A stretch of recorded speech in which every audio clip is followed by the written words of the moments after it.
आमचे आधारस्तंभ माननीय श्री सचिन भैया मेटकरी यांना वाढदिवसाच्या हार्दिक हार्दिक शुभेच्छा। शुभेच्छुक श्री अधिकराव धडस, श्री हर्षल संजय धडस, चिवरत अधिकराव धडस, श्री संदीप शिवाजीराव मेटकरी व समस्त धडस व मेटकरी परिवार।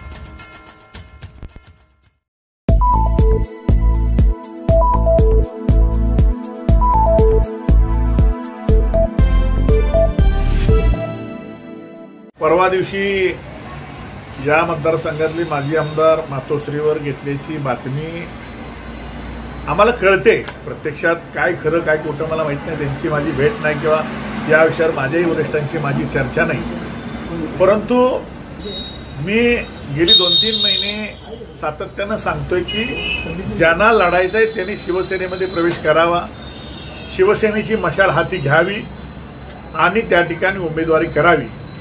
परंतु आता कोण कुठेही गेलं तरी आता इथला उमेदवार मीच असणार आहे। त्यामुळे ज्यांना कोणाला आपल्या शत्रूला हरवायचं आहे त्यांनी शिवसेनेमध्ये येऊन संजय विभूतेंचं काम करावं, एवढं स्पष्ट भाषेमध्ये मी सांगतो। या पलीकडे बदल काय होईल असं मला अजिबात वाटत नाही।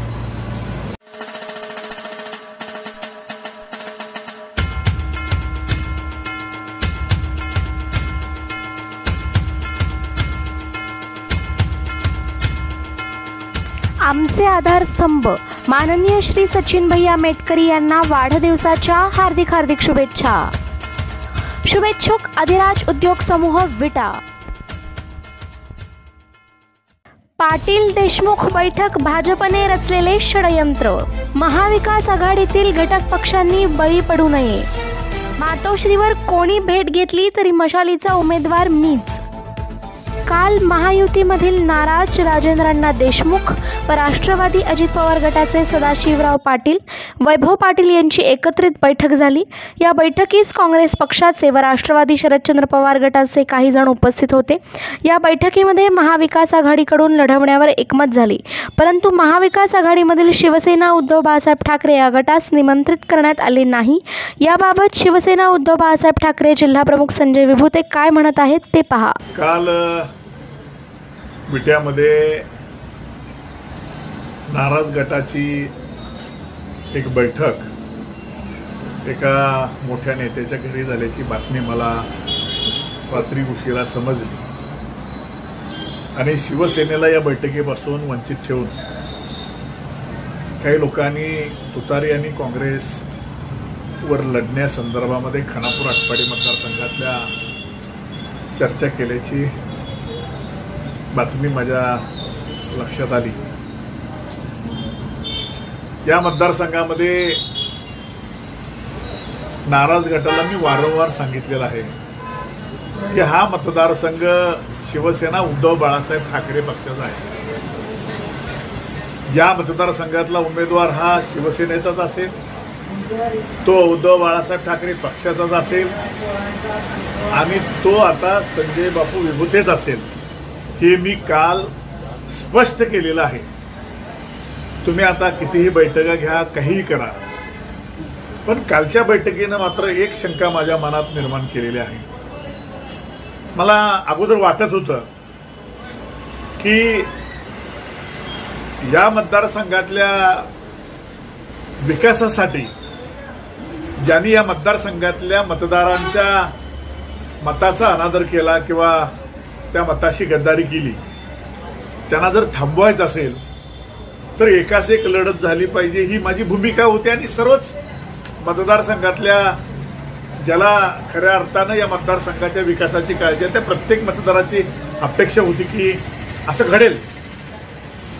परंतु काल एक माझ्या मनामध्ये शंका निर्माण झाली की कदाचित ही भाजपची स्ट्रॅटर्जी आहे की काय, कारण आता सगळेच नेते महायुतीमध्ये आहेत आणि मला वाटते भारतीय जनता पार्टीचं तर हे षडयंत्र नाही ना की माजी आमदार राजेंद्रांना देशमुखांना त्या ठिकाणी हवा भरून उभा करायचं, घाटाच्या वर 2 उमेदवार उभा करायचे, खाली 1 उमेदवार उभा करायचा आणि त्यांना हवा असलेला मेंदे गटाचा उमेदवार निवडून आणायचा।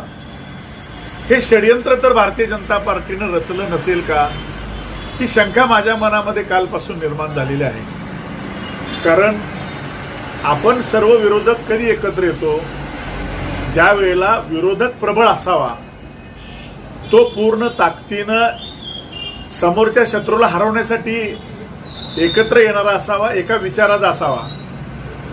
मला वाटतंय महाविकास आघाडीची भीती भारतीय जनता पार्टीनं खाल्ली असावी आणि म्हणून या ठिकाणी वेगवेगळे नियोजन करून, कारण देवेंद्र फडणवीसांच्या सुपीक डोक्यात सुपीक कल्पना खूप येत असतात आणि म्हणून मग भारतीय जनता पार्टीतला जो मिंदे गटाला मतदान न करणारा जो काही भाग आहे किंवा मतदार आहे, त्या मतदाराची मतं महाविकास आघाडीला मिळू नये म्हणून कदाचित ती मतं डायव्हर्ट करण्याच्या उद्देशाने त्यांच्याच पक्षातला जो महाविकास आघाडीकडे येणारा जो उमेदवार आहे किंवा तो वर्ग आहे, तो वर्ग कदाचित डायव्हर्ट करायचा आणि आपल्या उमेदवाराला ते वातावरण पोषक करायची, अशी तर भूमिका त्या ठिकाणी भाजपची आणि त्यांच्या मित्रपक्षांची तर नाही ना.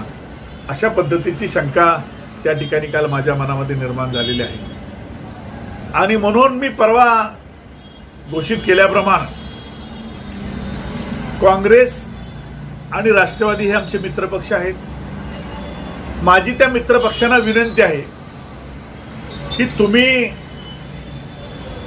हे जे काही नाराज गट आहेत, मिंदे गट सोडून भारतीय जनता किंवा अजित पवार राष्ट्रवादी असेल,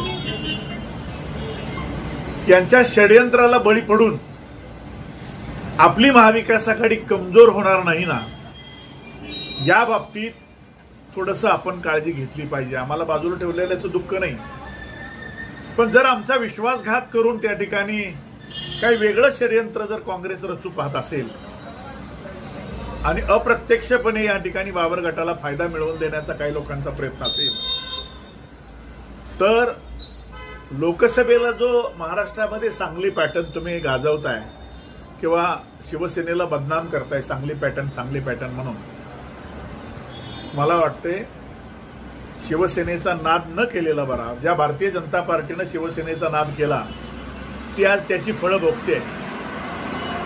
भारतीय जनता पार्टीला आता गुडघ्यावर आणण्याचं काम शिवसेनेनं केलंय आणि म्हणून काँग्रेसला माझी विनंती आहे की तुम्ही जर सांगली पॅटर्न म्हणून आम्हाला बदनाम करू पाहत असाल तर येणाऱ्या विधानसभेला तुम्हाला दिवसा रात्री झोपत उठत प्रत्येक ठिकाणी, जसं जुन्या काळामध्ये छत्रपती शिवाजी महाराजांच्या काळामध्ये मोगलांना पाण्यामध्ये संताजी आणि धनाजी दिसत होते, तसं तुम्हाला उठता बसता शिवसेना परत दिसल. असला सांगली पॅटर्न आम्ही राबवू. आम्हाला सांगली जिल्ह्यामध्ये ते म्हणतात ना, खोने के लिए कुछ नाही, पण तुम्हाला घालवायसारखं भरपूर आहे आणि म्हणून आमच्या नादाला लागू नका.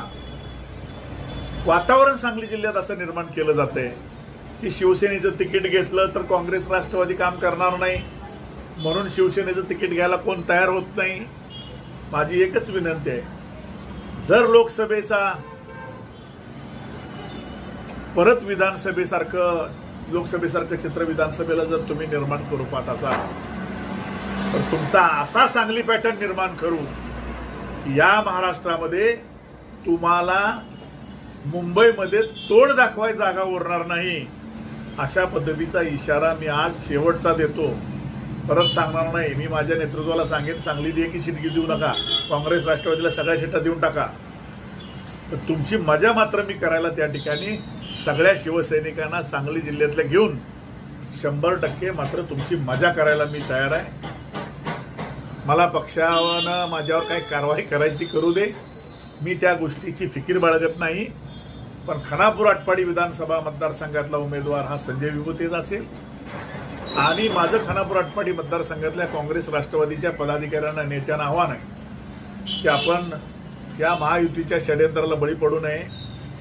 आपण सगळेच आता जेवढे आपण महाविकास आघाडीत खानापूर आटपाडी मतदारसंघामध्ये आपण शिल्लक कार्यकर्ते पदाधिकारी आहोत ते सर्वसामान्य कुटुंबातले आपण कार्यकर्ते आहोत आणि म्हणून या धनदांडग्यांच्या नादाला लागून आपली फसवणूक करून घेण्यापेक्षा आपण एकजुटीनं जनतेसमोर जाऊया उमेदवारी मला मिळेल, उमेदवारी राष्ट्रवादीमधला एकनिष्ठ कोण कार्यकर्ता असेल त्याला मिळेल, मग ते बाबासाहेब मुळीक बापू असतील, रावसाहेब पाटील असतील, हनुमंतराव देशमुख असतील, भारत पाटील असतील, आनंदराव पाटील असतील, कुणी असू दे, किंवा काँग्रेसमधला एकनिष्ठ कार्यकर्ता कुणी असेल, रवी अण्णा असतील, रवी नाना असतील, विठ्ठल साळुंखे असतील, चंदूबापू असतील, गजानन सुतारा असेल, कुणी असू दे, जो एकनिष्ठ काँग्रेसचा, राष्ट्रवादीचा आणि शिवसेनेचा कार्यकर्ता आहे, आपली एकजूट करून आपण आपल्यातला सर्वसामान्य कार्यकर्ता या धनशक्तीच्या विरोधामध्ये आपण उभा करूया आणि आपण आपली ताकद दाखवून जनतेसमोर जाऊया की आता बस, तुमच्या मताशी प्रतारणा करणाऱ्यांना तुम्ही धडा शिकवला पाहिजे, तुमच्या मताचा अनादर करणाऱ्या या धनदांडग्यांना, या महायुतीला मातीत घातलं पाहिजे आणि म्हणून आपण जनतेच्या दरबारात जाऊया. शेवटी जनता ही शक्ती फार मोठी आहे. डॉक्टर बाबासाहेब आंबेडकरांनी आपल्याला कोट्याधीशाला सुद्धा एका मताचा अधिकार तेवढाच आणि आपल्याला सुद्धा तेवढाच आहे आणि म्हणून या बोटानं आपण जनतेमध्ये जाऊन परिवर्तनाची भूमिका घेऊया, परिवर्तनाची लढाई उभी करूया आणि षड्यंत्र रचू पाहणाऱ्या या महायुतीला आपण खानापुराटपडीतून हद्दपार करूया. एवढ्यासाठी आपण सगळ्यांनी ताकदीनं एकजूट होऊया आणि महाविकास आघाडी म्हणून आपण या मतदारसंघातून महाविकास आघाडीचा आमदार निवडून आणण्यासाठी एकत्र येऊया, एवढीच विनंती करतो. धन्यवाद.